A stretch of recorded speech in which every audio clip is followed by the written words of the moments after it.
अस्सलामुअलैकुम रहमतुल्लाह। भाई सब तब्दीलियां होने जा रही हैं पाकिस्तान टीम के अंदर और ऐसी ऐसी तब्दीलियां होने जा रही हैं कि आपके होश उड़ने जा रहे हैं।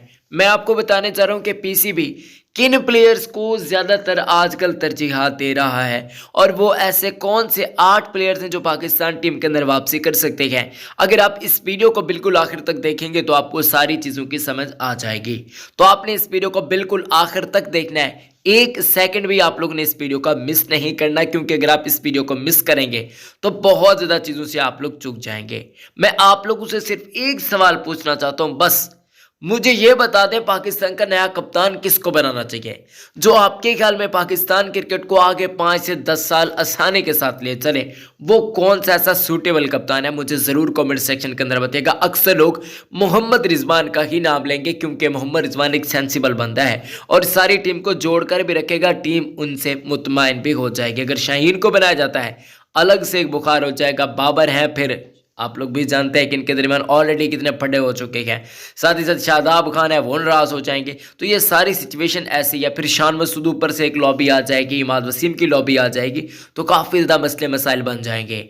अगर रिजवान को बना दिया जाता तो सभी लोग तकरीबन राज़ी हो जाएंगे। लेकिन वल्लाहु आलम, जो भी होता है अल्लाह की रज़ा पे राज़ी होना चाहिए। मैं आपको चंद ऐसी चीज़ें बताने जा रहा हूँ, चंद ऐसे प्लेयर्स के नाम बताने जा रहा हूँ जिनको देखकर आप हैरान हो जाएंगे कि ये भी हो सकता है, ये भी वापसी करेंगे। तो जी हाँ, तकरीबन सभी जितने सीनियर्स हैं चाहे जूनियर्स हैं, सभी के लिए अच्छी खबर ये सामने आ चुकी है, उनको एक मरतबा फिर पाकिस्तान टीम के अंदर मौका मिलने जा रहा है। क्योंकि एक तो टीम मैनेजमेंट तब्दील होने जा रही है, दूसरा ये कि कप्तान तब्दील होने जा रहा है और ये बात तकरीबन 90% कन्फर्म हो चुकी है। ज़का अशरफ साहब ने बेसिकली तमाम पाकिस्तानी सीनियर्स को कॉल अप किया है, बुलाया है अपने पास और उन्हें मीटिंग के बारे में बताया है कि भाई सब मीटिंग करते हैं और आपको कंप्लीट बताना पड़ेगा कि क्या बाबर को रिटेन करना चाहिए। और जितने सीनियर्स जा रखे हैं जो मुलाकात करने के लिए, वो तकरीबन बाबर आजम की कप्तानी पर सवालात उठा चुके हैं। तो ये बात तकरीबन कन्फर्म हो रही है कि बाबर आजम साहब ने जो आखिरी मैच खेला इंग्लैंड के खिलाफ, वो एज अ कैप्टन उनका आखिरी मैच था। इसके अलावा एज अ प्लेयर वो आपको देखने को मिल जाएंगे।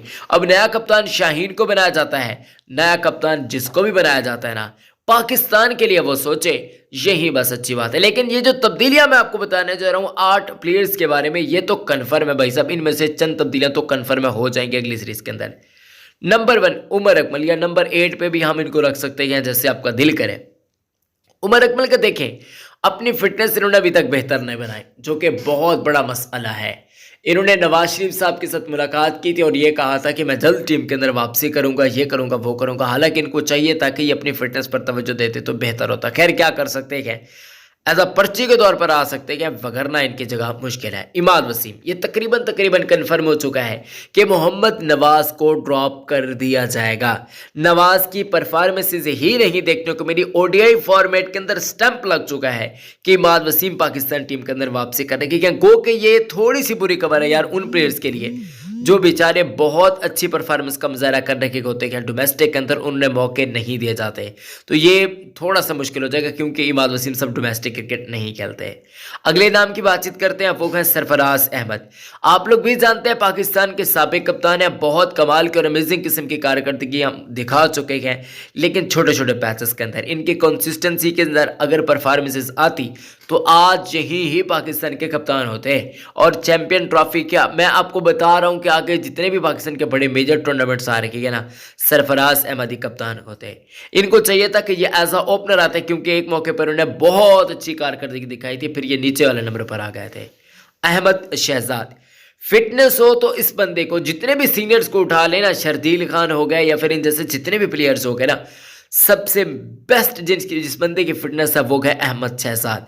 अहमद शहजाद आपको देखने को मिल जाएगा और मुझे लग रहा है, मुझे पता नहीं क्यों ऐसी फीलिंग्स आ रही हैं कि अहमद शहजाद तकरीबन कौमी टीम के अंदर जगह बनाने में कामयाब हो जाएगा, अगर in case Abdul Shafiq ODI format के अंदर कुछ इनको खुदा ना खास्ता हो जाते इंजरी का शिकार वगैरह, तो फिर वहीं देखने को मिलेंगे।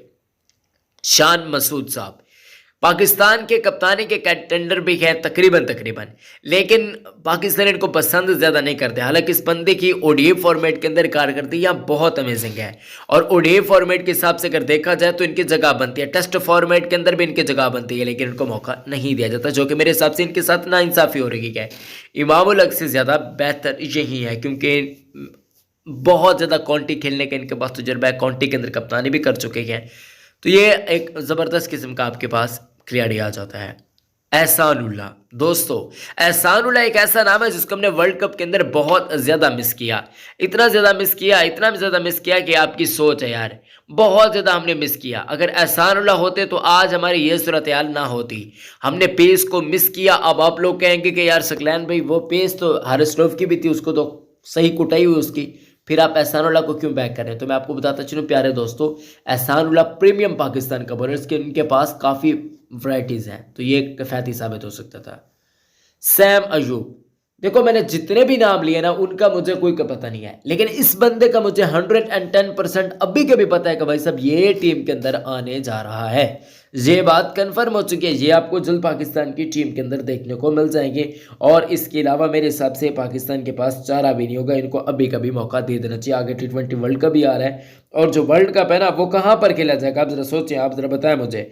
वो T20 वर्ल्ड कप खेला जाएगा वेस्ट इंडीज़ और अमेरिका के अंदर, जहाँ पर इनको खेलने का तजुर्बा है, वेस्ट इंडीज़ के अंदर खेलने का सैम अयूब को तजुर्बा है। नसीम शाह, इस बंदे को हमने बहुत ज़्यादा मिस किया। अगर यह बंदा वर्ल्ड कप के अंदर होते ना, आज जो हालात चल रहे हैं ना पाकिस्तान के, वो हालात ना होते। आउट स्विंग, इन स्विंग, शुरू के अंदर विकेट्स लेने का तजुर्बा, तो इनके पास वो सारी क्वालिटीज़ मौजूद थी जो कि शाहीन, हारिस और साथ ही साथ वसीम को मिलाकर बनती है, वो अकेले इनमें थी। लेकिन आप लोग भी जानते हैं कि भाई साहब ये नहीं थे, लेकिन अब इनकी भी वापसी होने जा रही है। अब यहाँ पर सवाल उठता है कि नया कप्तान कौन होगा। फिर आप लोग भी, मुझे पता है अक्सर लोग कहेंगे कि सकलैन भाई आपने बताया था कि नया कप्तान होगा, तो फिर वो कौन होगा। तो मैं आपको बताता चलूँ, रिजवान के बारे में ऑलरेडी मैं आपको बता चुका हूँ। मोहम्मद रिजवान के ज़्यादातर चांसेस हैं, रिजवान स्ट्रॉन्ग कंटेंडर के तौर पर सामने आए वर्ल्ड कप के बाद, क्योंकि वर्ल्ड कप के ही अंदर हमने देखा था कि ये काफ़ी ज़्यादा तजुर्बे वगैरह अपने शेयर कर रहे होते हैं बाबर आजम साज के साथ, और जो बाकी प्लेयर्स को भी बता रहे होते हैं। तो वो जो सारा सिनेरियो होता है ना, वो आप समझ सकते हैं कि इनको कप्तानी का बड़ा शौक़ है। ये बड़े अफसोस के साथ मुझे बताना पड़ा है, लेकिन इनको कप्तानी का शौक़ है, और वो भी हद से ज़्यादा है, बहुत ज़्यादा है इनको कप्तानी का शौक़।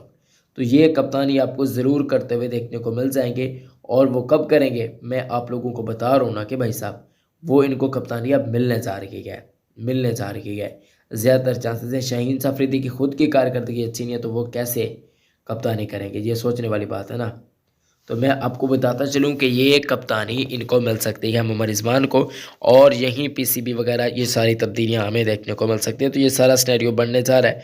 इंशाल्लाह उम्मीद करते हैं कि बहुत कमाल का काम हो जाएगा, और पाकिस्तान क्रिकेट के लिए बहुत होगा, पाकिस्तान क्रिकेट के लिए अच्छा होगा अगर रिजवान को कप्तान, अगर बाबर आजम को रखा जाता है रिटेन के, तब भी बहुत अच्छी बात है।